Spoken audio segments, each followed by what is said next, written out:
आज की सभा के मुख्य अतिथि आदरणीय राजनाथ सिंह जी, मैं आपको बहुत ही कृतज्ञ हूँ कि आपने मेरे व्यक्तिगत निमंत्रण पर इस अवसर पर यहाँ आने का कष्ट किया। आदेश जब हमारी मीटिंग हुई इस संस्था के बारे में किसको बुलाया जाए, तो सर्वसम्मति से उसी समय सबने कहा कि राजनाथ जी को बुलाइए, तब आनंद आएगा। क्योंकि डोगरा कौम ने हमेशा रक्षा की देश की, और आप आज देश की रक्षा कर रहे हैं।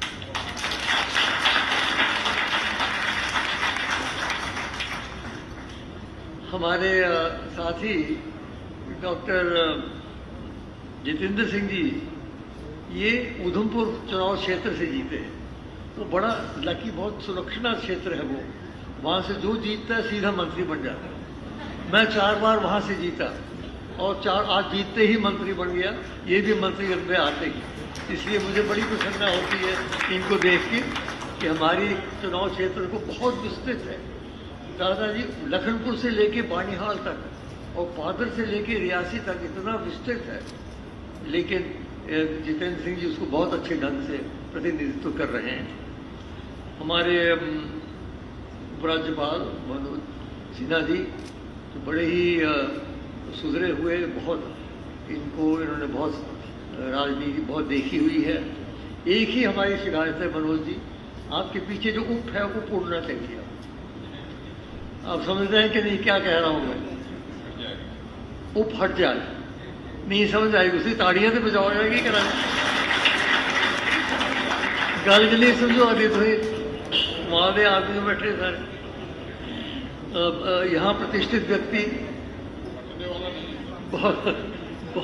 बहुत सारे इंडियन आर्मी के सीनियर अफसर हैं, IPS IAS के सीनियर अफसर हैं, और हमारे महाराजा गुलाब सिंह मेमोरियल ट्रस्ट के जो कमेटी के मेंबर हैं,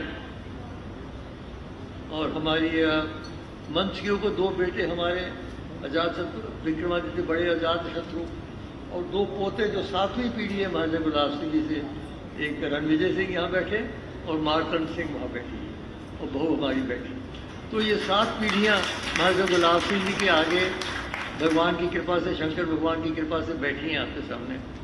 और प्रेस वाले बंधु जो हैं, मीडिया के बंधु भाई और बहनों, आज एक वास्तव में ऐतिहासिक दिन है। यानी 200 वर्ष पहले एक ऐसी घटना हुई जिसने उत्तर भारत की, तो भारतवर्ष के इतिहास को केवल ही नहीं बदला, भूगोल भी बदल गया।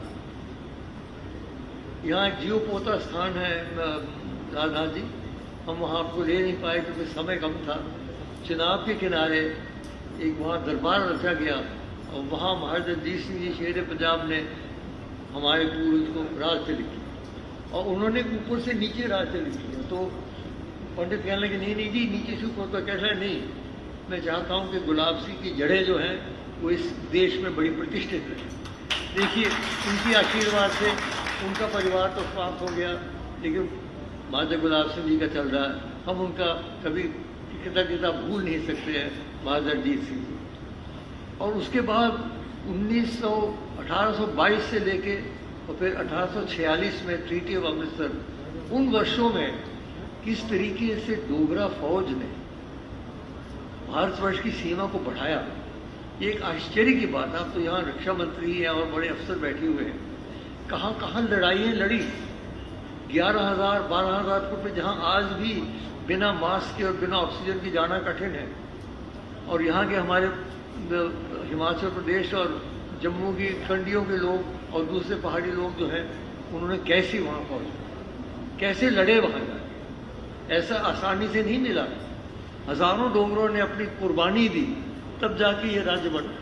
ये लोग भूल जाते हैं, तो समझते ऐसे ही बन गया जम्मू कश्मीर का राज्य। ऐसे नहीं बना, हर एक जगह लड़ाई लड़नी पड़ी, गिलगित में लड़नी पड़ी, लद्दाख में लड़नी पड़ी, और डट के, और कितनी कुर्बानियाँ दी होंगी। और कैसे कैसे जर्नैल, आपने नाम सुना होगा जनरल जोरावर सिंह, जो मिलिट्री इतिहास में सारे विश्व में प्रसिद्ध है। उसके सबके नेता जनरल बाज सिंह, मेहता बस्ती राम, एक से एक योग्य व्यक्ति है, और उन्होंने जहाँ जहाँ इलाके लिए किस तरीके से उनको फिर संभाला, जैसे बताया गया, पहले तो यहाँ के जो राज्य थे अलग अलग उनको इकट्ठा किया, फिर ऐसे करके किया। और कश्मीर में भी लड़ाई लड़नी पड़ी, क्योंकि अफगान के जो जन गवर्नर थे उन्होंने आसानी से नहीं दिया। तो मेरे कहने का तात्पर्य ये है, ये राज्य जम्मू कश्मीर का जो बना, जिसने भारतवर्ष की सरहद चीन और रूस तक पहुंचाई, ये एक बहुत बड़ा कारनामा है। और ये कारनामा मुझे लगता है ये डोगरा कौम का था, वैसे सभी उसमें हैं, लेकिन डोगरा का विशेषकर और महाराजा गुलाब सिंह जी का ये कारनामा था, जिसको इतिहासकारों ने अभी न्याय नहीं किया। यानी हम पढ़ते हैं बड़े बड़े योद्धा हुए हैं हमारे देश में, छत्रपति महाराज हुए हैं, राणा प्रताप हुए, सब बहुत बड़े योद्धा हुए, हम उनका बहुत आदर करते हैं, लेकिन वो सब भारतवर्ष की सीमा के अंदर लड़ते रहे। हम ही हैं जिन्होंने भारतवर्ष की सीमा को बढ़ाया। पहले तो सिख पहुंचे थे काबुल तक, लेकिन वो पकड़ नहीं सके, आप वापस आ गए। फिर डोगरा कौम नहीं थे जो उन्होंने जाके उन एरिया को संभाला और ऐसे क्षेत्रों को संभाला। नायाब रियासत बनी थी हमारी राजनाथ जी। कहाँ गिलगित बल्तिस्तान, कहाँ लद्दाख, कहाँ कश्मीर की वादी जिसकी अपनी बड़ी प्राचीन इतिहास है, और कहाँ जम्मू कश्मीर। तो एक बहुधर्मी, बहुभाषी, बहुसंस्कृति, बहुक्षेत्रीय राज्य बनाया और एक 100 साल के लिए उस राज्य को चलाया। ये मैं समझता हूँ एक बहुत बड़ा कारनामा है। और इस अवसर पर हम महाराजा गुलाब सिंह जी को श्रद्धांजलि अर्पित करते हैं कि उन्होंने, और उसके बाद महाराजा रणबीर सिंह जी ने भी बहुत योग्यता से इस राज्य को संभाला। ऐसे अवसर पर आप लोग यहाँ आए और आपने अपना आशीर्वाद दिया, मुझे बड़ा आनंद आया। डॉक्टर जितेंद्र सिंह जी ने बहुत अच्छी बातें कही और वो बातें दिखाई कि जो डोगरा रूल में जो आदर्शनीय है, जो लोग भूल जाते हैं कि क्या क्या किया।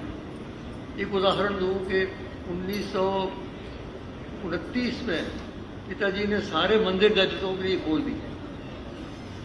भारतवर्ष जितने मंदिर थे सब दलितों के लिए खोल दिए, जो आज भी भारतवर्ष में कई स्थान है।